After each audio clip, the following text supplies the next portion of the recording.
Bonsoir à tous. J'attends évidemment que les gens et tout le monde se joignent à ce direct avant de démarrer, avant de prendre toutes vos questions.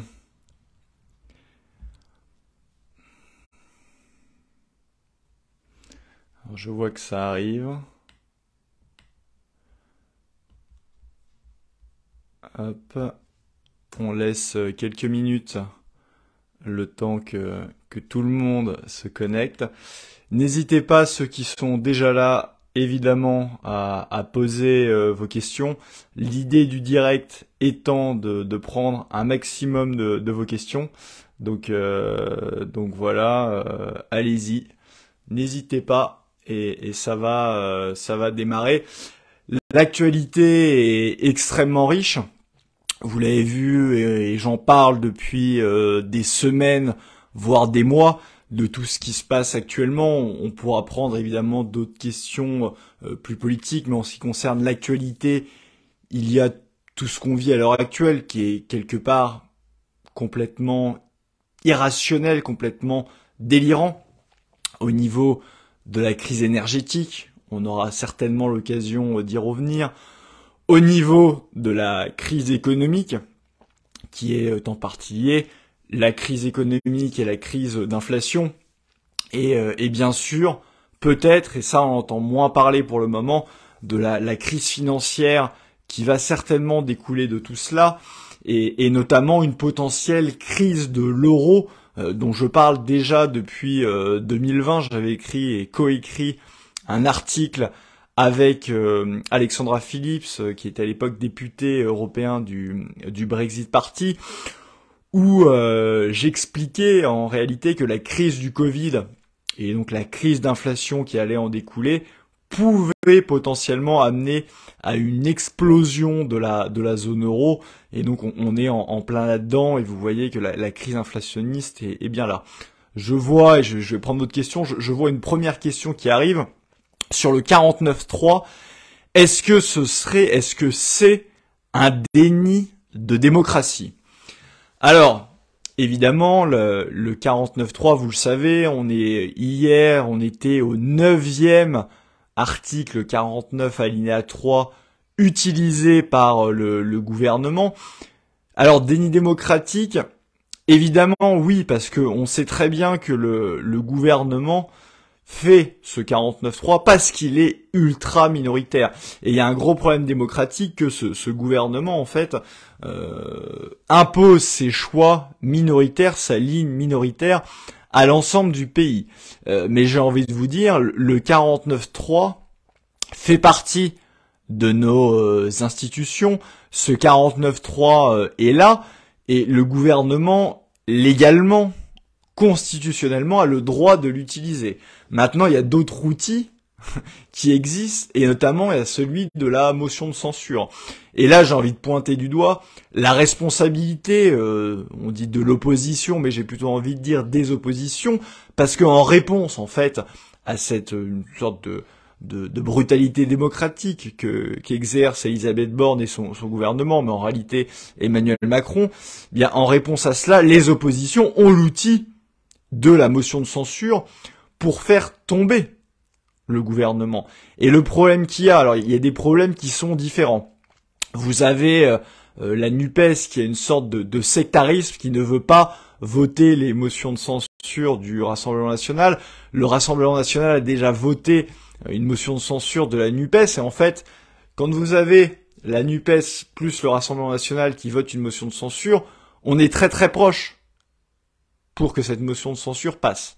Le problème qu'il y a, c'est que vous avez un autre parti, celui des Républicains, qui, à la clé, pour que cette motion de censure soit votée, les Républicains, pour le moment, s'y opposent, et en réalité, comme les Républicains s'opposent à ce 49.3, c'est eux qui s'opposent à cette motion de censure, ce sont eux qui permettent que le 49.3 puisse passer. Si vous aviez le Rassemblement National, la NUPES et les Républicains qui votaient conjointement une motion de censure, le gouvernement d'Elisabeth Borne sauterait et il ne pourrait pas appliquer tout simplement ce 49.3. Donc il y a une responsabilité énorme des oppositions, en particulier des Républicains, et il faut tenir rigueur des Républicains dans le 49.3. Ce sont eux qui sont responsables de cela, et on va voir quelle va être l'attitude des Républicains, et si les Républicains persistent à bloquer toutes les motions de censure, eh bien, on peut dire qu'ils seront, et pour le moment c'est le cas, les supplétifs d'Emmanuel Macron et qu'ils gouvernent en réalité, sans le dire, avec et pour Emmanuel Macron. Je vois une autre question qui est très liée à l'actualité, c'est-à-dire sur les responsabilités. Quelles sont les responsabilités de nos politiques, de nos dirigeants politiques dans la crise énergétique actuelle et en particulier dans le nucléaire? Ça, je l'ai dit un paquet de fois, la question du nucléaire est essentielle en France. On peut pas en réalité vouloir une énergie décarbonée, vouloir réaliser une transition énergétique et dans le même temps saccager le nucléaire qui est l'énergie décarbonée, pilotable avec l'hydraulique. Mais l'hydraulique, vous avez des limitations au niveau capacité d'un pays. Vous pouvez pas faire plus d'hydraulique si vous n'avez pas les eaux faites pour cela. Donc la seule marge de manœuvre pour avoir une énergie décarbonée et pilotable, c'est le nucléaire. Et pourquoi c'est important et pourquoi il faut du nucléaire? Quand vous avez un parc électrique, vous avez théoriquement les puissances. On vous parle, vous avez la puissance théorique de l'éolien, la puissance théorique, par exemple, de l'énergie solaire. Qu'est-ce qui se passe là-dedans? C'est que, vous voyez, quand on est en hiver, déjà, il fait jour peu de temps. Il y a généralement moins de soleil. Et donc l'énergie, vous avez une puissance théorique solaire, mais vous avez la réalité. La réalité, c'est que le solaire en hiver, vous êtes proche de zéro. C'est quand même dommage parce que les pics de consommation sont là quand vous êtes proche de l'hiver. C'est la même chose pour l'éolien. Et en fait, quand vous regardez la consommation d'un pays qui est le modèle de tous les antinucléaires, c'est l'Allemagne. Et l'Allemagne, vous regardez la consommation en Allemagne, il n'y a pas de production de l'énergie éolienne et de l'énergie solaire. Que font les Allemands? Ils brûlent massivement du charbon parce qu'ils ont gardé des centrales à charbon et donc ils émettent une pollution absolument énorme, alors que la France, dans une période de crise, mais dans laquelle on s'est mis à peu près tout seul, avec notamment les sanctions vis-à-vis de la Russie, eh bien, la France avait un atout formidable qui est l'énergie nucléaire. Le problème qu'il y a, c'est que, et c'était finalement la question, on a saccagé notre filière nucléaire. Et ça, c'est absolument dramatique.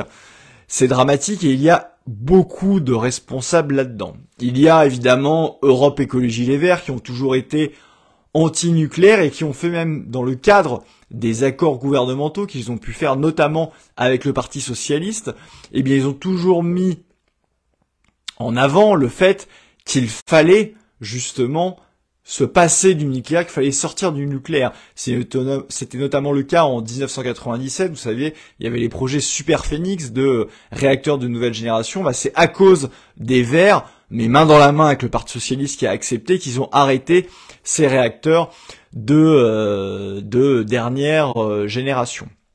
Il y a eu ensuite, évidemment, l'arrivée au pouvoir de François Hollande, là aussi en alliance avec les Verts, où ils ont décidé, comme des grands, de fermer la centrale de Fessenheim avec des arguments complètement fallacieux qui expliquent que la centrale de Fessenheim ne serait pas aux normes, ne serait pas assez bien.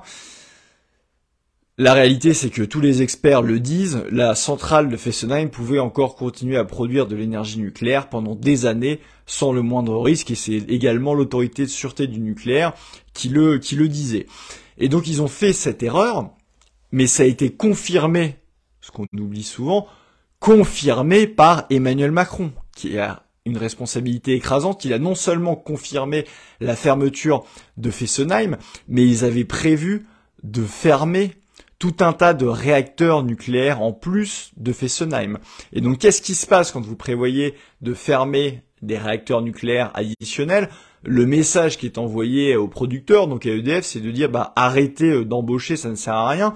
On va vers une baisse tendancielle de la production d'énergie nucléaire, et il est allé plus loin que ça, parce que là, même avant François Hollande, enfin après François Hollande, et tout seul comme un grand, Emmanuel Macron a décidé d'arrêter le projet Astrid, qui était là aussi un projet de recherche sur les réacteurs de dernière génération, ce qui est une stupidité sans nom, parce que vous savez que les réacteurs actuels, en fait, utilisent très peu de l'uranium, alors que l'objet même des réacteurs de quatrième génération, c'est d'utiliser toute la puissance et tout le potentiel de l'uranium, de telle sorte que vous avez, avec les réserves de déchets actuelles de la France, vous pourriez produire tout le mix énergétique primaire, c'était non seulement ce que vous produisez en pétrole, en gaz, etc., en électricité, dont le nucléaire, pendant 2300 ans. Donc erreur stratégique absolument fondamentale, et ça c'est Emmanuel Macron, et on se retrouve à l'heure actuelle dans une double impasse. Déjà on aurait bien besoin du 1,8 gigawatt que produisait Fessenheim dans la période actuelle, mais surtout quand je vous ai dit qu'on avait arrêté d'investir dans le nucléaire, arrêté d'embaucher des soudeurs et des techniciens du nucléaire, qu'est-ce qui s'est passé? Il y a des problèmes à l'heure actuelle, vous savez, de corrosion des centrales nucléaires, des problèmes de maintenance. La maintenance des centrales nucléaires, c'est pas nouveau. Tous les ans, vous avez, on le fait pendant l'été parce que on est un plancher de production d'énergie l'été. Et donc, c'est à ce moment-là qu'on décide de faire des maintenances des centrales nucléaires. Sauf que, déjà, post-Fukushima, ils ont fait de la sursécurité, donc les maintenances sont plus longues que ce qu'elles étaient, et surtout, ils ont découvert un problème de corrosion, qui en soi n'est pas insurmontable. Ils savent comment le gérer, mais le problème c'est qu'il n'y a pas assez de techniciens, justement, pour pouvoir remettre en marche rapidement les centrales nucléaires. Et donc le fait que vous avez à peu près, maintenant c'est un petit peu moins, mais vous étiez à un moment à la moitié de la puissance du nucléaire seulement qui était utilisée, c'était à cause de ces problèmes de maintenance. Donc là aussi, Emmanuel Macron a une responsabilité écrasante là-dedans. Il a une responsabilité écrasante aussi dans un autre domaine, qui est celui du saccage d'EDF. Vous savez que les projets Hercule continuent. Et tout simplement, le fait que la France soit encore dans le marché de l'Union européenne de l'électricité, c'est une catastrophe complète, parce que ça, c'est au niveau vraiment du portefeuille, à la fois du portefeuille de l'État, parce que le bouclier tarifaire dont on vous parle, ça coûte très cher, et c'est complètement inutile au niveau de l'électricité, parce qu'on surpaye une électricité indexée artificiellement sur le prix du gaz, comme le voulaient les Allemands pour que la France soit moins compétitive que l'Allemagne. Eh bien, on surpaye ça alors qu'on pourrait sortir du marché de l'électricité. Et j'ai parlé évidemment de LREM, j'ai parlé du PS et j'ai parlé des Verts, ou les escrologistes, comme dirait notre ami Philippe Comte. Eh bien, LR, même s'il s'en cache, a aussi une responsabilité écrasante là-dedans, puisque l'ouverture du marché de l'électricité et du gaz a été validée à l'époque où LR était au pouvoir, et la mise en place de l'ARENH, qui est un mécanisme complètement absurde pour amener une concurrence artificielle à EDF, de telle sorte que en fait EDF doit vendre son énergie nucléaire à 40-42 euros le mégawattheure à ses concurrents artificiels qui eux-mêmes peuvent le revendre sur le marché à, comme c'est le cas à l'heure actuelle, 600 euros le mégawattheure. Donc on saccage complètement EDF, et là-dedans, les Républicains ont une responsabilité aussi dans le saccage de la filière nucléaire. Donc évidemment, il faut rappeler tout cela, et je n'oublie pas la responsabilité de l'Union européenne là-dedans, parce que l'Union européenne, à la fois évidemment que l'ouverture à la concurrence était souhaitée par l'Union européenne, mais l'Union européenne a toujours été foncièrement, notamment à la demande de l'Allemagne, anti-nucléaire, parce qu'il fallait que tous les autres pays de l'Union européenne suivent le modèle allemand de sortie du nucléaire. Alors qu'est-ce qui se passe? Évidemment, on a bridé l'inclusion du nucléaire dans la taxonomie européenne, donc ça c'était le plus récent, mais surtout, les gens ne le savent pas, mais chaque année, à la demande de la Commission européenne, ils mettent des objectifs climatiques, et entre autres, il y a celui de produire à 50% d'énergie renouvelable, donc la plupart du temps, hein, si on enlève la biomasse, d'énergie renouvelable intermittente, eh bien quand vous avez cette feuille de route, évidemment quand vous avez une grosse capacité nucléaire comme c'est le cas de la France, pour arriver aux 50%, non seulement vous produisez, vous construisez de l'éolien et du solaire, mais vous désinvestissez dans le nucléaire pour atteindre ces objectifs. Donc l'Union européenne, là aussi, a une responsabilité écrasante dans la situation actuelle. C'est d'autant plus rageant qu'encore une fois, alors que tous les pays européens qui ont finalement très peu de nucléaire sont à genoux avec cette crise énergétique, la France avait un atout normalement formidable avec son énergie nucléaire, à la fois pour passer cette crise, mais aussi ça aurait pu être un atout financier, à la fois pour la compétitivité des entreprises françaises, pour la réindustrialisation avec une énergie bon marché, à la fois par rapport à nos voisins, mais aussi par rapport au monde entier. Et on aurait pu même vendre cette électricité à prix d'or à nos voisins européens. Et on a manqué complètement ce tournant-là, et là on se retrouve à subir une crise énorme qui va amener, et j'ai fait une vidéo récente là-dessus sur ma chaîne YouTube, qui va amener à des coupures d'électricité qui sont dramatiques, parce que on l'oublie évidemment, les coupures d'électricité massives, ce n'est plus arrivé depuis la Deuxième Guerre mondiale. Sauf que depuis lors, vous avez toute une partie de l'électricité, de la consommation, toute une partie des machines, toute une partie de la consommation qui a été électrifiée. Et les conséquences vont être absolument dramatiques, tant d'un point de vue sanitaire que sécuritaire. D'un point de vue sanitaire, il faut quand même savoir que ça veut dire, ils ont dit que ils allaient prévenir les personnes qui étaient sous respiratoire artificiel chez eux.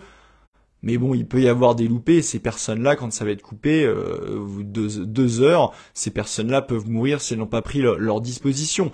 Il y a tout simplement aussi le fait que les gens l'oublient, mais même avec le téléphone mobile, vous avez des antennes relais, il faut de l'électricité. Si vous n'avez pas d'électricité pendant 2 heures dans des régions, vous n'aurez pas le téléphone mobile, ça a été confirmé par Orange. Et donc vous avez imaginé des personnes âgées qui sont isolées chez elles ont un accident, elles devraient appeler les secours. Si c'est pendant la période de coupure d'électricité, eh bien vous allez avoir des morts. Tout simplement. C'est la même chose, ils ne pourront pas joindre ni les pompiers, ni le SAMU.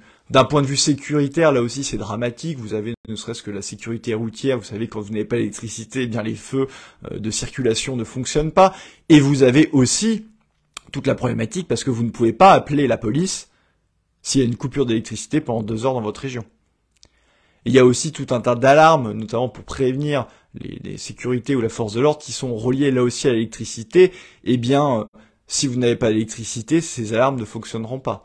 Donc vous vous rendez bien compte, surtout que ces coupures vont être annoncées à l'avance, vous avez des bandes de voyous qui pourront tirer profit de la situation et prévoir des cambriolages, des violences aux personnes, etc. pendant ce laps de temps des coupures d'électricité. Donc là aussi dramatique d'un point de vue sécuritaire. Donc tout ceci a des conséquences et on peut dire que tous les dirigeants qui ont participé au saccage de la filière nucléaire devront rendre des comptes et ont une responsabilité écrasante dans ce qui va avoir lieu. Et ça, après, je prends une autre question, mais c'est quand même le sujet d'actualité. Ces conséquences de coupure d'électricité qui sont dramatiques, c'est du court terme. Le problème, c'est qu'il y a aussi le moyen ou le long terme. Parce que même si vous arrivez à passer l'hiver, ce qui serait miraculeux, vous ne résoudrez pas le problème du prix de l'énergie. Prix de l'électricité, prix du gaz, à cause notamment des sanctions vis-à-vis de la Russie, et également prix du pétrole. Quand vous avez un prix de l'énergie, et notamment le gaz, qui est fondamental normalement dans l'industrie, qui est 5 à 6 fois plus élevé que celui qu'il est aux États-Unis, ou 17 fois plus élevé que ce qu'il est en Chine. Il n'y a pas besoin d'avoir fait Polytechnique ou Saint-Cyr pour se rendre compte et pour comprendre que vous allez avoir tout un tas d'industries, voire une immense majorité des industries, qui vont quitter le sol français, ce qui nous intéresse, le sol européen également, mais le sol français, le peu qui nous reste d'industrie, pour aller aux États-Unis et pour aller en Chine. Et donc ça aura des conséquences à moyen terme absolument dramatiques. Je rappelle quand même, et vous savez qu'un des chevaux de bataille génération Frexit, c'est la réindustrialisation. Mais vous ne ferez pas de réindustrialisation si vous avez une énergie qui est beaucoup trop chère. Et pourquoi la réindustrialisation est un de nos chevaux de bataille? C'est tout simplement le fait que c'est fondamental pour l'enrichissement de la France. Le déficit commercial à l'heure actuelle sous Macron, il est de 160 milliards d'euros. C'est un record, c'est 2 fois le record précédent. C'est un saccage du tissu économique français. Eh bien, pour un emploi industriel, vous avez 3 à 4 emplois de service. Donc évidemment que la désindustrialisation va amener un appauvrissement de la France et va amener aussi un drame d'un point de vue de l'emploi, parce que si vous n'avez pas d'industrie, si vous n'avez pas d'agriculture, bien vous pouvez pas avoir que des emplois de service. Donc vous allez avoir un chômage qui va augmenter. Et contrairement à ce que dit le gouvernement qui nous explique que l'on serait proche du plein emploi, non. Quand vous regardez les chiffres de la DARES, de Pôle emploi, donc vraiment ceux qui pointent, et vous prenez toutes les catégories de chômeurs, on est quasiment à 5,4 millions de chômeurs. C'est absolument énorme. Donc vous vous rendez bien compte de tout le problème et de la panade dans laquelle nous ont mis nos dirigeants, qui sont irresponsables, incompétents et voire criminels de ce point de vue-là quand on regarde les faits. J'ai vu passer d'autres questions. Il y avait une question, je crois, sur l'explosion de l'euro, ce qui se passerait en cas d'explosion de l'euro. Je vais peut-être réexpliquer brièvement pourquoi en fait cette crise d'inflation, cette crise de création monétaire en réalité peut amener à une explosion de la zone euro. C'est relativement simple, j'expliquais bien avant la guerre d'ailleurs en Ukraine, bien avant qu'il y ait toutes ces crises, j'expliquais que, vous le savez, à partir notamment de 2015, mais c'était avant, mais de manière moins intense, pour sauver l'euro, la BCE a créé massivement de la monnaie. Ils ont créé notamment de la monnaie pour racheter les obligations d'État, pour éviter notamment que les dettes publics, les emprunts des États et des taux d'intérêt trop importants pour les États du Sud et amènent une fragmentation de la zone euro. Donc en achetant ces obligations, qu'est-ce qui se passe? Eh bien quand vous achetez, vous faites monter le prix de ces obligations d'État et vous faites baisser le taux, ce qui rend l'endettement public plus indolore. Sauf que quand vous créez massivement de la donnée, il n'y a pas de secret, c'est l'offre et la demande, au bout d'un moment, vous amenez une inflation, vous créez de l'inflation. Et d'ailleurs, lorsque la BCE a sorti le bazooka en 2015, dans le communiqué même, ils expliquaient que c'était pour relancer l'inflation. Pour le relancer, effectivement, ils l'ont relancé. Et sauf qu'on a des niveaux tels d'inflation que il y a une paupérisation massive de la population, parce que quand vous avez une inflation qui est de l'ordre, en France on dit qu'on est à 6,5, 7%, selon si vous prenez l'indice de l'INSEE ou l'indice des prix harmonisé d'Eurostat. Dans la zone euro, on est à plus de 10%, mais vous savez très bien que les salaires n'augmentent pas de 6%, n'augmentent pas de 10%. Et donc vous avez un pouvoir d'achat qui s'effondre. Ils se disent, dans ces conditions, et c'était tout le dilemme que je posais à l'époque, avant même qu'il y ait encore une fois la guerre en Ukraine, tout ça, parce que c'est la création monétaire en grande partie qui a amené cette inflation, j'expliquais que la BCE allait être prise dans un dilemme. C'est-à-dire que soit elle allait laisser filer l'inflation, de telle sorte que vous avez cette paupérisation et que vous avez potentiellement des révoltes économiques et sociales majeures, ou alors elle se décidait d'agir contre l'inflation. Et il y avait deux choses à faire, potentiellement. C'était à la fois de remonter les taux, c'est ce qu'il y a, mais quelque part, c'est pas suffisant parce qu'ils continuent d'acheter des obligations d'État. Donc, ils continuent ce qu'on appelle le quantitative easing ou assouplissement quantitatif. Donc là, ils agissent sur la remontée en remontant les taux, mais ce qui, mécaniquement, malgré le quantitative easing, c'est pour vous dire s'ils arrêtaient complètement le quantitative easing, mais malgré ça, vous avez les emprunts d'État, notamment des pays du Sud, mais pas que, qui remontent. Vous avez la France, on a 3%, l'Italie, on est quasiment à 4-5%. Évidemment, dans ces conditions-là, ça va être très compliqué. C'est-à-dire que vous allez avoir ces pays-là qui vont rentrer dans une trappe à dette, c'est notamment le cas de l'Italie, parce que si le taux d'emprunt est à 5%, la croissance italienne n'est jamais à 5%. Et donc ce qui va se passer, c'est que ces pays-là vont rentrer dans une crise de la dette et au bout d'un moment, il va y avoir deux solutions. Soit ces pays qui vont être acculés, qui vont être au bord de la banqueroute, n'auront d'autre choix que de sortir de l'euro pour monétiser une partie notamment de leur dette, ou soit la BCE va à nouveau relancer la planche à billets, va à nouveau baisser les taux, et là on risque de rentrer dans un scénario de type hyperinflation, et effectivement il y aura des troubles économiques et sociaux derrière, et quoi qu'il arrive, la possibilité en fait de l'explosion de l'euro est bien là parce qu'ils sont complètement coincés. Vous savez très bien que soit il y a une hyperinflation, ou soit les dettes des États deviennent insoutenables. Dans les deux cas, ils sont complètement coincés. On a l'impression qu'ils ont utilisé déjà tous leurs gadgets, tous leurs outils possibles. La dernière étape, comme je vous l'ai dit, c'est qu'ils essayent de faire une politique un petit peu baroque, c'est-à-dire qu'ils continuent d'acheter des obligations d'État, mais ils remontent les taux dans le même temps, et ça ne suffit pas en fait pour maintenir les taux des obligations d'État à bas. On voit qu'ils remontent, mais évidemment que s'ils arrêtaient d'acheter, ils remonteraient encore plus. Et là, la BCE, quelque part, est coincée. Et donc, c'est pour ça qu'il est possible qu'à moyen terme, voire même, pourquoi pas à court terme, il y ait cette explosion de la zone euro.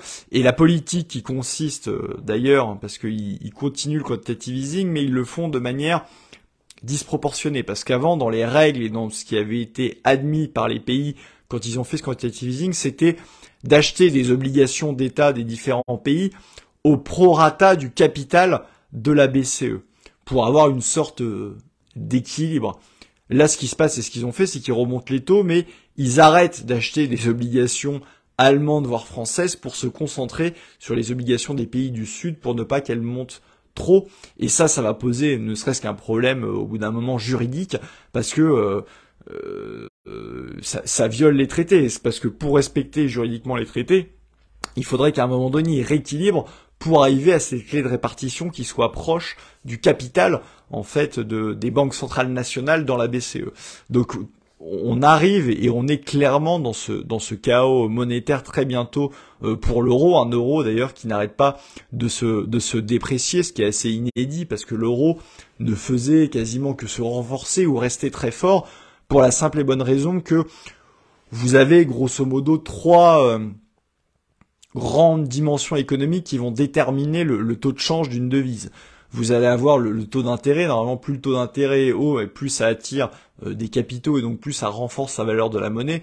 Bon, ça, le taux d'intérêt de la BCE remonte, mais il est beaucoup moins fort que celui de la Banque d'Angleterre ou de la Fed. Donc c'est un facteur de dépréciation de l'euro.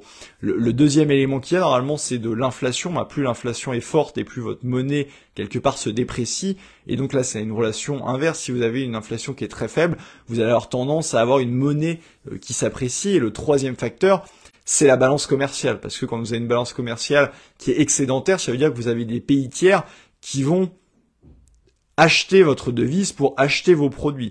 A contrario, quand vous avez une balance commerciale qui est déficitaire, c'est le contraire. Vous devez vendre votre devise pour acheter les devises étrangères, acheter les produits à l'étranger. Or, avant, vous aviez un excédent commercial massif de la zone euro, de l'ordre peu ou prou de 200 milliards d'euros, qui était l'excédent commercial de l'Allemagne. Maintenant, vous avez pour la première fois en mensuel, on n'est pas encore sur l'année complète, mais la zone euro qui est en déficit et surtout l'Allemagne qui est en déficit commercial. Et donc si vous prenez ces trois grands facteurs économiques, vous vous rendez compte que tendanciellement, si cette tendance est confirmée, vous allez avoir un euro qui va se déprécier. Et l'euro qui se déprécie, comme vous achetez toutes vos matières premières, notamment le pétrole, le gaz, en dollars, ça va faire une inflation importée. C'est pour ça que l'inflation en zone euro va être continuellement plus forte et tendanciellement plus forte que le reste du monde. Et ça a des conséquences énormes. Enfin, je rappelle quand même les sanctions vis-à-vis de la Russie qui sont un véritable suicide de l'Europe assistée par l'Union européenne. L'avantage quand on avait des échanges énergétiques avec la Russie, c'est qu'on avait en plus des contrats qui permettaient d'échanger le gaz et le pétrole russe en euros.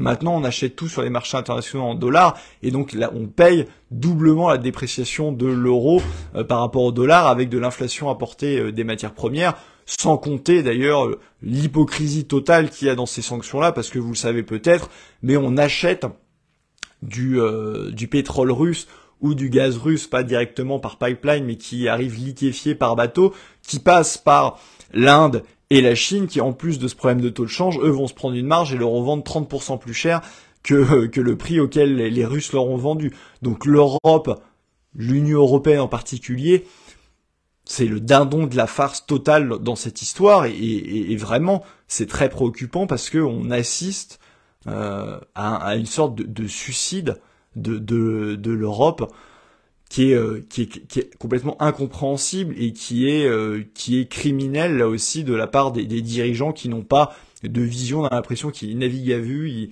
ils découvrent qu'il y a l'hiver, ils découvrent la possibilité de coupure d'électricité, ils découvrent le fait que au niveau du gaz ou par exemple du diesel, vous allez avoir des pénuries de diesel parce qu'il n'y a pas d'alternative au diesel russe. C'est la même chose pour le gaz, vous pouvez avoir des alternatives, mais vous ne compensez pas tout le gaz russe. Vous devez utiliser du gaz liquéfié, soit russe, maquillé sous d'autres pays, soit américain, soit qatari. Sauf que le gaz liquéfié, c'est dommage pour nos amis d'Europe Écologie Les Verts qu'on n'entend pas du tout sur le sujet, mais le gaz liquéfié est 2,5 fois plus polluant que le gaz naturel par pipeline, le gaz russe, et il est surtout beaucoup plus cher, ce qui explique notamment le différentiel de compétitivité dont je vous ai parlé entre l'Union européenne d'une part et la Chine et les États-Unis d'autre part.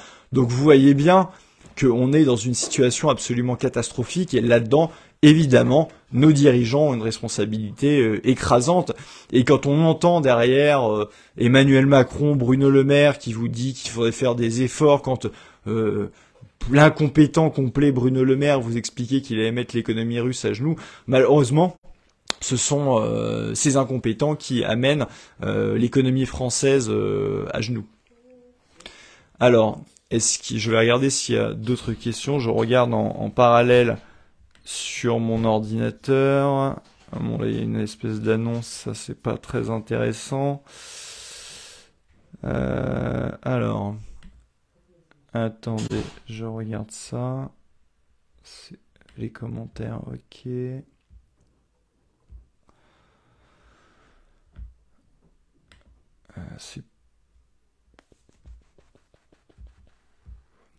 C'est pas super bien fait sur l'ordinateur pour regarder les commentaires en même temps. L'IPT, j'en ai parlé quand je parlais de la BCE, donc je vais pas revenir dessus, je vais plutôt prendre d'autres questions. La fin de l'année, le moment de réaliser un bilan des actions menées. Pouvez-vous retracer les faits les plus importants pour Génération Frexit? Alors évidemment, l'année de Génération Frexit a été relativement riche. C'est certain, c'est indéniable. Si j'avais un élément le plus marquant à mettre en lumière, c'est évidemment la participation aux élections législatives, parce que c'est la première fois que Génération Frexit se présentait à des élections. Ça s'est fait en plusieurs temps.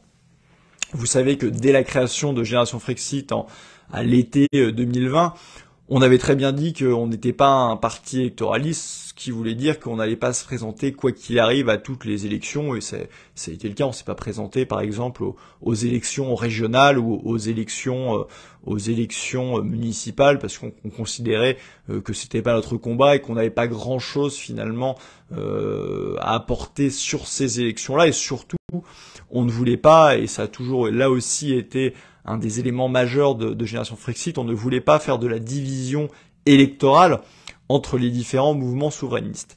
Arrive après ça les élections présidentielles, donc cette année en 2022, et vous savez que Génération Frexit, une autre caractéristique, c'est qu'on n'est pas du tout dans le sectarisme et qu'on discute avec tous les mouvements, tous les partis qui sont souverainistes. Il se trouve qu'on discutait notamment avec Debout la France de Nicolas Dupont-Aignan. Je discutais avec Nicolas Dupont-Aignan et je lui ai suggéré depuis un moment d'intégrer dans son programme présidentiel le référendum de l'appartenance de la France à l'Union européenne. Il se trouve qu'il l'a intégré dans son programme, donc très naturellement, étant le seul candidat à cette élection présidentielle qui proposait ce référendum sur l'appartenance à l'Union européenne, nous avons décidé de le soutenir, et d'ailleurs les patriotes de Florent Philippot l'ont également soutenu à cette occasion. Et naturellement, dans la continuité, toujours dans cette optique d'union souverainiste et de pousser la question du référendum sur l'appartenance à l'Union européenne, nous avons décidé d'aller ensemble aux élections législatives pour porter, entre autres, cette dimension du programme. Et ce référendum sur l'appartenance à l'Union européenne, vous savez qu'on avait lancé une grande pétition là-dessus. Cette pétition est toujours active. Je vous invite à la signer si ce n'est pas déjà fait sur referendum-ue.org. Eh bien, cette revendication a été portée aux élections législatives. C'était la première fois que c'était fait, et Génération Frexit a fait des très bons scores. J'ai moi-même fait dans la première circonscription de la Nièvre 2,33% des voix, alors qu'il y avait des candidats Reconquête en face, RN, etc. C'est le plus gros score historique que n'a jamais fait d'ailleurs le Frexit dans la Nièvre, bien évidemment. Et d'une manière générale, les candidats de Génération Frexit ont fait une moyenne de 1,6%, qui est là aussi historique pour le Frexit dans les différentes circonscriptions où nous étions. Et plus globalement, cette coalition a dépassé les 1% dans largement plus de, je crois, 200 ou 300 circonscriptions, voire peut-être beaucoup plus. Donc c'est évidemment là aussi une réussite de ce point de vue-là, même si on peut toujours espérer faire plus. C'est une belle implantation, et c'est surtout là aussi le début, quelque part, c'est historique. C'était la première fois qu'il y avait une réelle union des souverainistes à une élection. Et d'ailleurs, j'en profite pour clarifier là-dessus, parce qu'on me dit souvent pourquoi il n'y a pas d'alliance avec un tel, pourquoi vous ne parlez pas de tel ou tel parti. Faut savoir que dès le moment où il y a eu cette alliance entre Debout la France de Nicolas Dupont-Aignan, les Patriotes de Florent Philippot et Génération Frexit que j'ai l'honneur de présider, on a dit, cela a été dit, ça a été répété maintes et maintes fois, que l'union était ouverte aux autres.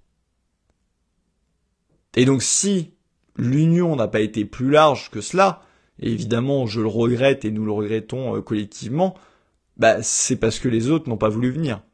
Donc quand vous posez la question de l'union des souverainistes, il faut poser la question aux autres et à ceux qui n'ont pas voulu venir. Je veux dire, on va pas être coupable du sectarisme des autres. Donc voilà c'était la principale, je crois, le principal événement pour 2022. Évidemment, il n'y a pas eu que ça. Il y a eu des belles actions militantes locales, notamment des actions justement transpartisanes avec parfois République souveraine, Debout la France, les Patriotes, même localement parfois, il y a même eu, même si vous voulez pas se revendiquer, des militants de l'UPR qui sont venus à ces réunions transpartisanes à l'initiative notamment de Génération Frexit. Il y a eu à la base ce travail d'union et des belles actions militantes qui ont été faites. Et évidemment, il y a eu aussi des passages médiatiques. J'ai eu des passages notamment sur CNews, des passages sur RT France avant et après l'interdiction absolument lamentable par l'Union européenne, qui montre bien là le problème de pluralisme qu'elle a. Il y a eu des belles actions qui ont été faites, et évidemment nous allons continuer. Je pense qu'il faut aider. Et là, vous savez qu'on arrive à la fin de l'année. Il faut aider. On est bridé aussi par un problème de moyens. Il y a beaucoup de gens qui nous disent c'est formidable ce que vous faites, Génération Frexit. Vous êtes moderne. Vous êtes ceux qui défendez le mieux le référendum sur l'appartenance à l'Union européenne. Vous êtes ouverts et vous œuvrez pour l'unité des souverainistes. C'est très bien ce que vous faites. Mais oui, mais il faut adhérer évidemment à Génération Frexit pour nous aider. C'est clé pour aider au développement de Génération Frexit. Si vous voulez que cette option du référendum sur l'appartenance à l'Union européenne pèse, si vous voulez œuvrer vous aussi pour l'union des souverainistes, il n'y a pas 36 solutions, il faut adhérer à Génération Frexit. Et vous savez qu'on arrive à la fin de l'année. Je sais que les fins de mois sont difficiles pour tout le monde, et j'en ai parlé avec la problématique du pouvoir d'achat qui est catastrophique en France, mais il faut faire ce petit geste, il faut adhérer à Génération Frexit, et vous savez que vous avez le droit à une déduction des 2/3 sur l'impôt sur le revenu que vous allez payer l'année prochaine. Donc c'est le moment, là, on arrive à la fin de l'année. Si vous voulez déduire des impôts 2022, c'est le moment pour faire un don, c'est le moment pour adhérer à Génération Frexit. N'hésitez pas, il faut y aller, il faut nous aider aussi, parce qu'il y a des perspectives. En 2023, nous allons justement continuer à œuvrer pour cette union des souverainistes, à faire peser l'option du référendum. Je pense, et je crois que c'était une question que j'ai vu passer tout à l'heure, mais je pense que ce qui peut rassembler les souverainistes au sens large, qu'ils soient d'ailleurs favorables ou pas au Frexit, vous savez que Nicolas Dupont-Aignan, par exemple, n'est pas favorable au Frexit, mais je pense qu'il peut rassembler la grande famille souverainiste, c'est justement la question que porte Génération Frexit depuis sa création, à savoir celle du référendum sur l'appartenance à l'Union européenne.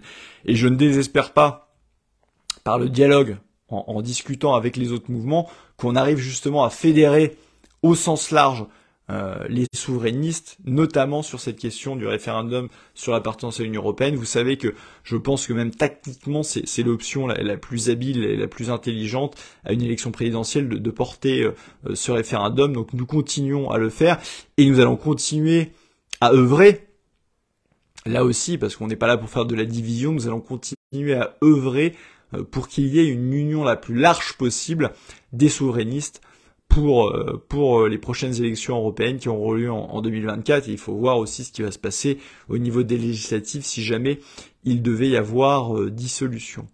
Je vois une autre question très politique et politisée, c'est-à-dire peu ou prou on me demande ce que je pense du discours d'Éric Zemmour qui continue à sa rentrée de parler d'union des droits. Bon, je pense pas que ce meeting ait été regardé par beaucoup de Français, mais je pense que là-dessus, Éric Zemmour, qui sur certains aspects peut avoir un discours souverainiste, a une erreur d'analyse absolument fondamentale, c'est-à-dire qu'il persiste dans cette optique d'union des droites.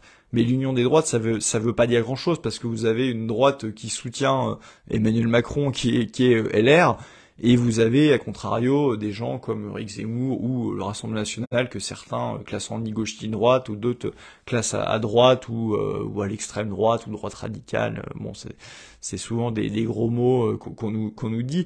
Mais d'ailleurs, je pense que c'est une erreur d'analyse que ne fait pas le Rassemblement national lui-même, parce que le Rassemblement national dit qu'il faut rassembler les patriotes. Je veux dire, Éric Zemmour et son rassemblement d'union des droites, pour moi, ne marche pas et reproduit la même erreur qu'à l'élection présidentielle. C'est-à-dire que, rappelez-vous, la logique et la stratégie d'Éric Zemmour, c'était de dire je vais rassembler en gros la droite populaire ou les classes populaires qui votent le Rassemblement national et la bourgeoisie patriote. Sauf que ce qu'il appelle bourgeoisie patriote, il suffit de regarder les élections, les résultats électoraux, les analyses d'opinion. Tous ces gens-là ont voté en grande majorité, même si pas tous, pour Emmanuel Macron. Et l'électorat populaire au sens large est resté au Rassemblement national. Et je vois qu'il insiste encore avec la retraite à 64 ans. Donc j'ai l'impression en fait qu'il reste quelque part complètement avec ses œillères et qu'il reproduit toutes les erreurs qui ont fait qu'il a eu un score électoral bien plus modeste que ce qu'il espérait, et qui fait qu'il est bien derrière le Rassemblement national qui, même s'il y a des erreurs, et notamment je pense la stratégie du RN n'est pas bonne sur la question de l'Union européenne, eux ont compris que c'était plus une question de patriotes contre mondialistes, de quelque part d'union d'un bloc populaire contre le bloc soi-disant élitaire, malgré un bloc médiocre et oligarchique, parce que on peut pas parler d'élite quand on parle de la politique d'Emmanuel Macron et le désastre dans lequel on est, et j'en ai parlé notamment avec la question du nucléaire. Donc on voit bien que c'est une erreur d'analyse, et c'est dommage qu'il persiste qui persiste dans cette erreur d'analyse assez large, de même que je pense qu'il a fait une erreur là aussi stratégique électorale à faire de l'exégèse du Coran dont tout le monde en réalité se fiche. S'il y a un problème, il est migratoire, et plutôt que de cibler tel ou tel, il est migratoire au sens large, et j'en ai déjà parlé, un problème d'assimilation, un problème aussi de nombre, et voire de pression sur les salaires à la baisse, et je vois pas l'intérêt en fait de cibler une partie de la population, alors que on peut parler de façon audible, de façon républicaine et détachée de la question migratoire. Il y a beaucoup d'arguments pour expliquer qu'il faut réduire les flux migratoires. Je pense que là aussi son approche n'était pas la bonne, mais malheureusement il semble persister dans cette voie.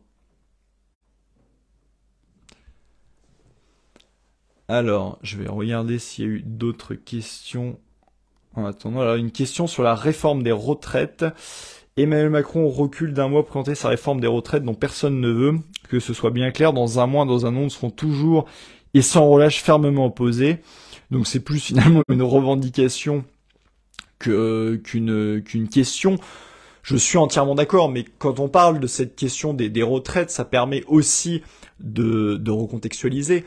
Je pense que la réforme des retraites, il faut expliquer pourquoi elle est là et pourquoi Emmanuel Macron fait tout pour passer cette réforme des retraites, quand bien même, honnêtement, politiquement, c'est suicidaire de faire ça maintenant, même s'il croyait quelque part dans cette réforme.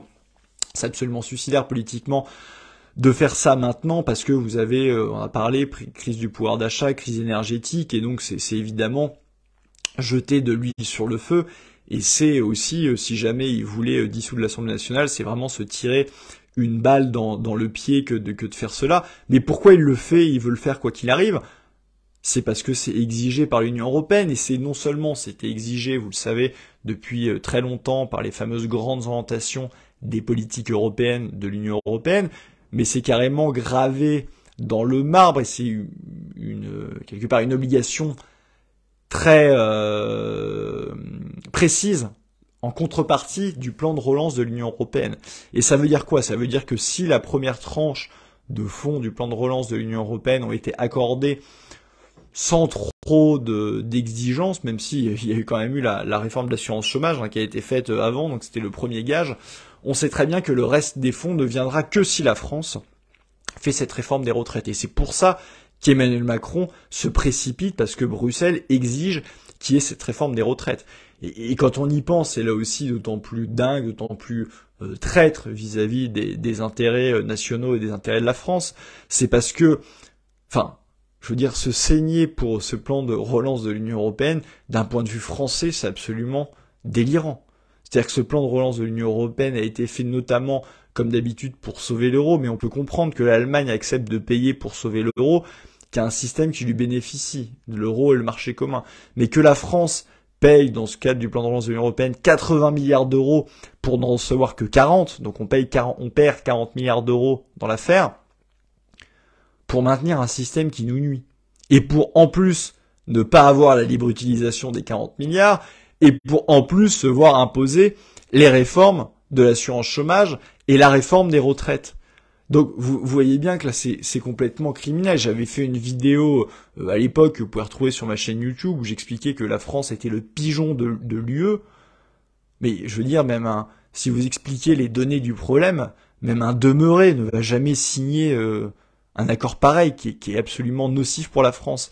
Mais le gros problème qu'on a, c'est qu'on a des dirigeants qui se couchent en permanence au nom de l'Union européenne, et qui, j'irais même plus loin, qui sont prêts à chaque fois, pour être le meilleur élève de l'Union européenne, à sacrifier tous les intérêts de la France au nom de l'Union européenne. Mais on le voit encore sur la crise énergétique. Je veux dire, vous avez, alors c'est pas une sortie complète, mais vous avez le Portugal et l'Espagne qui se sont mis de côté du marché de l'Union européenne de l'électricité, parce qu'ils savaient très bien que ce serait une catastrophe, que ce serait une ruine pour leur économie. Et vous avez Emmanuel Macron qui veut faire le bon élève européiste, qui lui dit on va renégocier, mais ça fait 6 mois qu'ils doivent renégocier. En attendant, vous avez des boulangeries, vous avez tout un tas d'artisans, de PME, TPE, qui vont mettre la clé sous la porte à cause d'un prix d'électricité qui est trop élevé, parce que eux ne bénéficient pas du bouclier tarifaire, contrairement aux particuliers, parce que ces messieurs, par dogmatisme, par idéologie, disent il faut attendre une renégociation de l'Union européenne. J'ai vu le président du MEDEF qui disait faut absolument renégocier, mais lui aussi, c'est un tartuffe. C'est-à-dire que s'il défendait vraiment l'intérêt des entreprises françaises, il exigerait, il demanderait au gouvernement de sortir immédiatement du marché de l'Union européenne de l'électricité, comme l'ont fait le Portugal et l'Espagne, qui ont d'ailleurs un avantage compétitif majeur ces derniers mois vis-à-vis des entreprises françaises, parce que eux sont sortis de ce système de fixation des prix complètement absurde. Donc vous avez, par idéologie, par dogmatisme de l'Union européenne, des dirigeants qui sacrifient un par un les intérêts nationaux de la France, et ça c'est évidemment dramatique. Et la réforme des retraites, pour revenir sur le fond du sujet, c'est un scandale, c'est quelque chose de complètement injuste qui n'est pas nécessaire à court terme. Alors il n'est pas nécessaire à court terme déjà parce que l'année dernière et cette année, il y aura un excédent du régime des retraites, donc il n'y a pas d'urgence à faire cette réforme des retraites. Et après, évidemment, on peut critiquer les hypothèses de long terme, mais le Conseil d'orientation des retraites explique plutôt qu'à partir de 2030-2035, vous allez avoir parce que il y a tous les baby, les papy boomers, etc., qui malheureusement ne seront plus là au bout d'un moment, vous allez avoir tendanciellement une baisse du poids des retraites dans le PIB. Donc il n'y a pas d'urgence à cette réforme, et surtout quand on se penche sur le problème des retraites, le problème n'est pas l'âge de départ à la retraite, parce qu'on sait très bien que les entreprises françaises n'embauchent pas les seniors. Il y a quasiment la moitié des plus de 55 ans qui ne travaillent pas. Et donc en réalité, qu'est-ce que vous faites? C'est pas du tout vous protéger les retraites, c'est une façon de baisser les retraites sans le dire, parce que vous allez transformer des retraités en chômeurs, donc vous allez baisser le niveau des pensions pour ces gens-là et vous allez paupériser les retraités. La vraie solution pour les retraites, on la connaît. Je vous disais qu'il y avait 5,4 millions de chômeurs, mais la seule solution, c'est de réindustrialiser la France et de créer des emplois. Vous créez, ne serait-ce que vous avez 5,4 millions de chômeurs, vous créez 1 million d'emplois, mais vous n'avez plus de problème de financement des retraites en gardant un âge légal de départ à 62 ans. Donc il faut arrêter de raconter n'importe quoi. Ce gouvernement fait cette réforme complètement injuste, cette réforme qui n'est pas nécessaire, parce que l'Union européenne lui demande. Et c'est là qu'il va y avoir toute l'hypocrisie des syndicats, toute l'hypocrisie de ceux qui vont parler de la réforme des retraites en accusant uniquement Emmanuel Macron, alors que c'est un problème de l'Union européenne, même si oui, il faut attaquer Emmanuel Macron, qui est complice là-dedans, c'est une évidence. Mais on peut pas mettre un voile sur le cadre de l'Union européenne qui exige cela, parce que si vous changez demain Macron et que vous mettez Éric Ciotti ou je sais pas qui, ou Olivier Faure, vous aurez exactement la même politique. Et d'ailleurs Olivier Faure, il a bon dos de venir parler des retraites quand le Parti Socialiste avait augmenté la durée de cotisation des retraites, là aussi, à la demande de l'Union européenne. Donc tous ces gens-là sont absolument ridicules. S'ils changeaient d'avis, il faut être cohérent, il faut aussi expliquer le problème du cadre de l'Union européenne. Alors, je vois une autre question. Malgré tout, au plan national, il faut absolument défendre une souveraineté minimum. La mondialisation existe, mais pour autant, on doit de se battre. Pourquoi l'Espagne et le Portugal ont pu réussir et pas nous? Alors ça, c'est très différent. C'est-à-dire que pour les traités de l'Union européenne, vous êtes complètement bloqué, vous ne pouvez pas sortir. Le marché de l'Union européenne de l'électricité, c'est à part. Et l'Espagne et le Portugal ne sont pas sortis complètement du marché de l'Union européenne de l'électricité. Ils ont fait un système un petit peu hybride de plafonnement au niveau des achats du prix du gaz, ce qui lui permet de baisser un petit peu le prix. Donc ça va être quelque chose d'hybride, c'est quelque chose qui est très provisoire, c'est-à-dire que sur le moyen terme, ces deux pays vont devoir le réintégrer s'ils ne sortent pas du marché de l'Union européenne de l'électricité, mais évidemment qu'à minima, même si c'est pas suffisant, un gouvernement français, un tant soit peu responsable et soucieux de l'avenir industriel et économique de la France, aurait dû faire à minima la même chose que l'Espagne et le Portugal. Mais vous voyez bien qu'on n'a pas devant nous des dirigeants qui défendent les intérêts de la France. C'est pas vrai. et on le voit malheureusement tous les jours, et malheureusement ce sont pas eux qui sont les responsables qui trinquent, ce sont pas eux qui se chauffent, qui doivent se chauffer à 19 degrés, ce sont pas eux qui vont subir les coupures d'électricité. Malheureusement, ceux qui trinquent, ce sont les Français qui ne décident pas des sanctions vis-à-vis de la Russie, ce sont les Français qui n'ont pas saccagé le nucléaire, ce sont ces gens-là qui ont pris des décisions, et malgré ça, c'est le peuple français qui trinque, et ça c'était un véritable problème, et tous ces gens-là, encore une fois, devront à un moment ou à un autre rendre des comptes sur leur action vis-à-vis de la France et vis-à-vis du peuple français. Alors, Ciotti ne s'alliera jamais avec Macron. Peut-être pas. Je sais pas si Eric Ciotti va s'allier avec Emmanuel Macron, mais ce que je constate, c'est que LR et à l'Assemblée nationale, je constate que LR, encore une fois, sur une des motions de censure qu'avait voté de la NUPES que le RN avait voté, si LR avait voté également cette motion de censure, il faisait sauter le gouvernement. Or, LR ne l'a pas fait. Donc, ce n'est peut-être pas une alliance formelle et de fait, mais à partir du moment où LR ne rejoint pas la motion de censure, LR est un allié objectif d'Emmanuel Macron. Faut pas se cacher derrière son petit doigt. C'est une réalité. Et LR participe à cela et participe au système Macron. Point barre. C'est pas plus compliqué que ça. On peut tourner les choses comme on veut. C'est comme ça. Et c'est une réalité. Alors une autre question, l'union des souverainistes doit se faire en 2023 pour offrir une véritable alternative en 2024.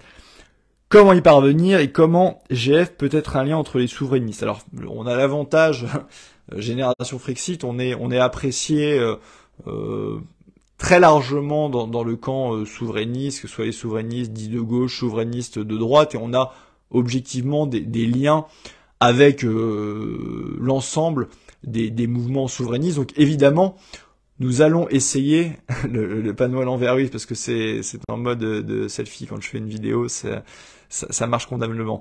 On va essayer de réaliser cette union souverainiste. En tout cas, on va œuvrer pour l'union souverainiste, et on le fera comme on l'a fait d'ailleurs pour les élections législatives. Et je pense, encore une fois, parce que si on parle juste du Frexit, ça fait très peu de partis, très peu de mouvements. On essaye de rassembler plus globalement les souverainistes de notre côté, en œuvrant pour ce référendum sur l'appartenance à l'Union européenne, qui peut rassembler bien plus largement que le Frexit pur en tant que tel. Et donc nous allons continuer de le faire. Alors ça passe par quoi?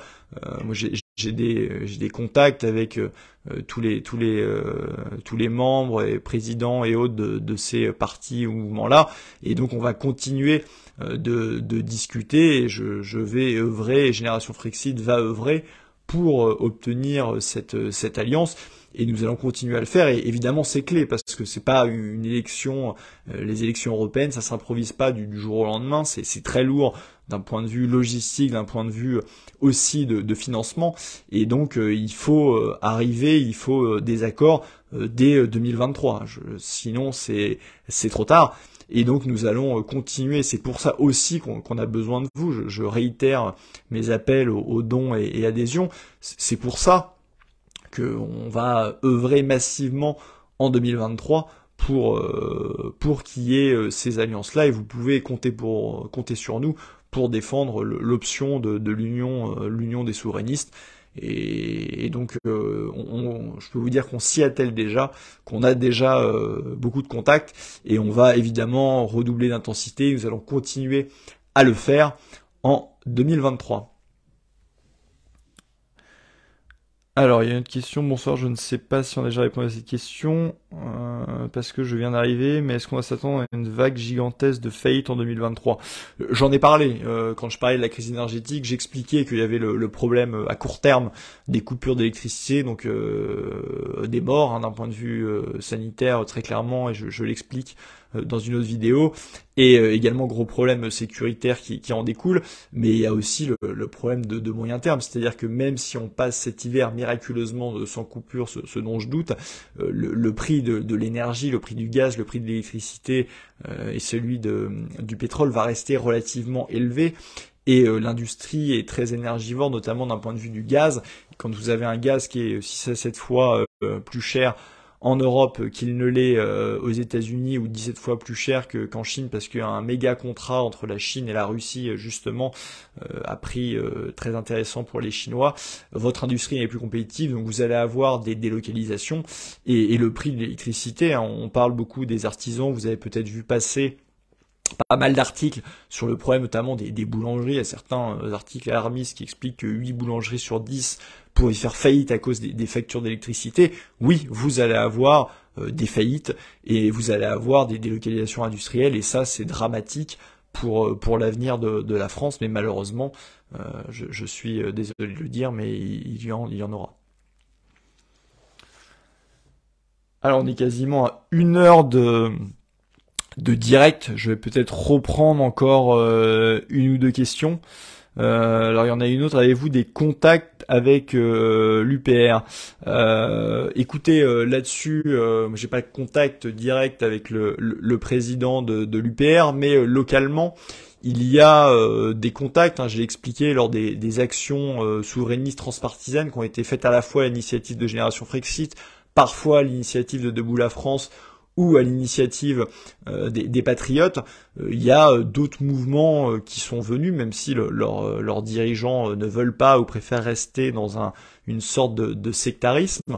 Eh bien, il y a des militants de ces mouvements-là qui sont venus. J'ai encore moi-même d'ailleurs des contacts avec certains militants de ce parti, des contacts très très cordiaux, mais c'est plus des contacts avec la base militante qui désire d'ailleurs ardemment, bien souvent, l'union des souverainistes, même si les dirigeants ne le veulent pas. Donc il y a des contacts au sens large, mais c'est sans doute le seul parti de la sphère souverainiste au sens large avec lequel je n'ai pas de contact direct, disons, avec la tête.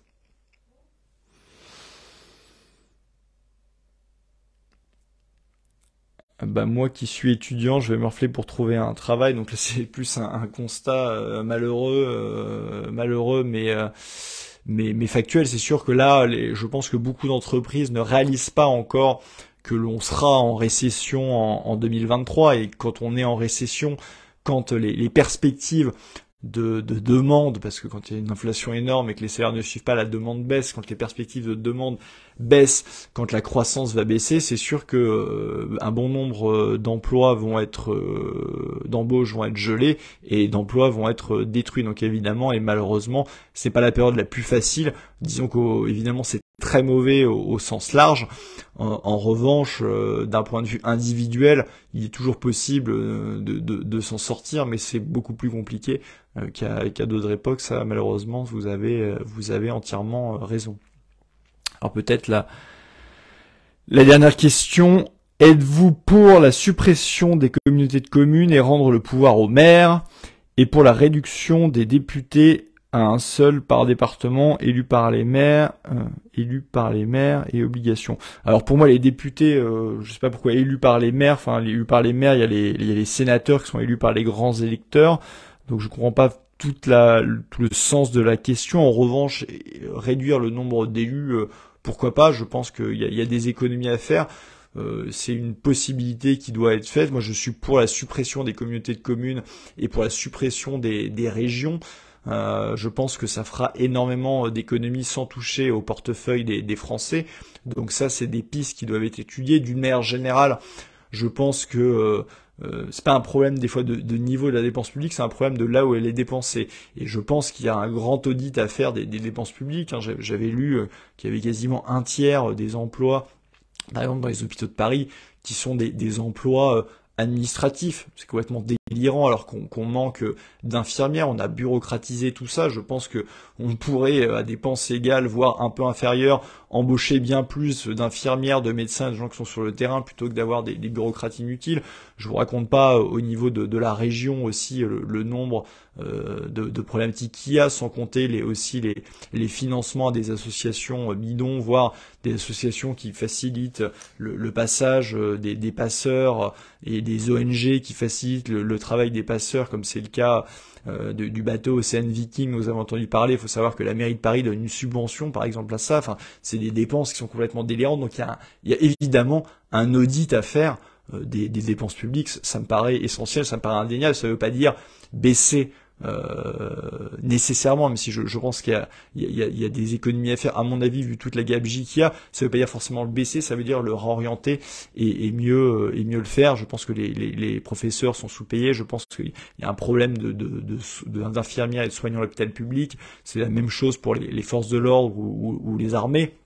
Donc il y a certainement, en faisant cet audit, il y a des économies, il y a des pistes d'économies à faire, et en supprimant l'Union européenne, les régions et les communautés de communes, et en rendant justement, pour répondre aussi à votre question, du pouvoir aux maires, vous allez remettre de la démocratie et vous allez faire des économies très importantes, et ça c'est évidemment quelque chose qui doit être fait. Enfin tout le monde le voit, il y a un gros problème, même si je sais pas, ceux qui sont habitants en région parisienne, vous avez vu qu'ils ont augmenté le prix du pass Navigo, mais le service est de plus en plus catastrophique. Donc il y a un problème d'allocation des fonds qui n'est pas optimal, et il y a un problème de gestion qui est très mauvais. Donc il y a un grand audit à faire. Je vous rassure, l'audit ne serait pas fait par McKinsey, mais il y a clairement des choses à faire, des économies à aller chercher aussi là-dedans. Dernière question peut-être un peu plus un peu plus légère. Envisagez-vous d'écrire un nouvel ouvrage, Charles-Henri? Écoutez, là, je suis toujours et je continue d'ailleurs de vendre, de dédicacer. Vous pouvez le retrouver sur la boutique, l'ouvrage qui est encore éminemment d'actualité, qui s'appelle Les illusions économiques de l'Union européenne. Pour ceux qui ne l'ont pas encore lu, vous retrouvez ça sur la boutique de Génération Frexit. Pourquoi pas un nouvel ouvrage, hein, d'autant que j'avais fait, à la base, j'avais fait 12 chapitres de plus que les 12 du livre, donc j'avais 24 illusions, mais ça aurait été beaucoup trop long, donc je ne l'avais pas fait. Mais je pense qu'il y a d'autres sujets à faire. Là, le problème que j'ai à l'heure actuelle, c'est un problème de temps pour pouvoir le faire. Vous savez que moi je suis pas un politique de métier, donc j'ai un travail, je ne fais pas que cela. J'ai aussi évidemment une famille, j'ai une vie à côté, plus tout le travail et l'engagement qui est celui d'un président de mouvement comme Génération Frexit. Donc là, je vous avoue que j'ai un problème de bande passante et de temps, mais je le garde dans un coin de ma tête. Je pense qu'il y a sans doute des possibilités, que ce soit sur la vraie réalité du Brexit dont on pourrait parler, ou sur d'autres thèmes énergétiques et de crise actuelle. Il y a évidemment matière à le faire. Je le fais très souvent dans les vidéos YouTube, mais il faudrait évidemment trouver le temps pour pouvoir écrire un nouvel ouvrage, mais je ne l'écarte pas. Mais en tout cas, ça me paraît compliqué à court terme. Et notamment d'ici les élections européennes, si je passe beaucoup de temps à œuvrer en interne, peut-être pas de manière visible, et peut-être que vous ne le voyez pas parce que ça se fait souvent en dehors des caméras, de discussion, de dialogue avec tous les mouvements.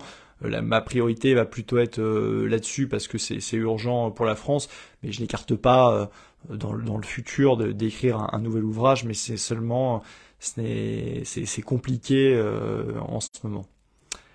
Donc voilà, écoutez, là on est déjà 1h07.